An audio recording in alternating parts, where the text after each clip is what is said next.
Mahigit 800 eskwelahan ang kalahok sa pilot testing ng revised senior high school curriculum. Pero may pala ang grupo ng mga guro, lalo't isang linggo na lang ay balik eskwela na. Nangunguna sa balita si JC Cosico. JC, handa na ba ang DepEd sa pilot testing?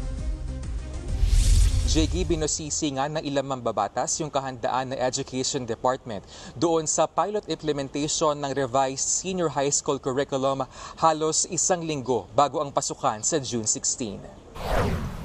Sa pagdinig kanina na House Committee on Basic Education and Culture, tinanong ni ACT Teachers Party List Congressman Franz Castro ang DepEd kaugnay po ng timeline na magiging pag-aaral dito sa pilot run. Ang sagot po ng ahensya: We will be having a baseline assessment of where we are and what we have right now. And then we will coming up with a midline and then an endline assessment. Sa buong Pilipinas, higit 800 schools ang kasali dito po sa pilot run ng revised senior high school curriculum.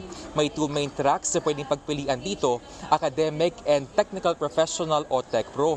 Ibinaba rin po sa 5 yung core subjects mula po sa dating 15. Mas maagang training naman ng mga guro at principal ang apela ng ilang national secondary school heads. Narito po ang kanilang pahayag. Para po mapaghandaan ng mga guro yung ituturo nila, lalo-lalo na po mag-stream down sa 5 core subjects. We are not yet ready kasi wala pang training na i-pilot natin. Mas-start na tayo sa opening by Monday.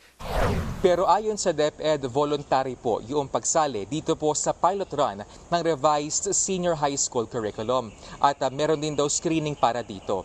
Sa kabuuan, nasa 27 million ng mga estudyante ang naka-enroll at inaasahang magbabalik eskwela ngayong school year 2025 to 2026. Jiggy.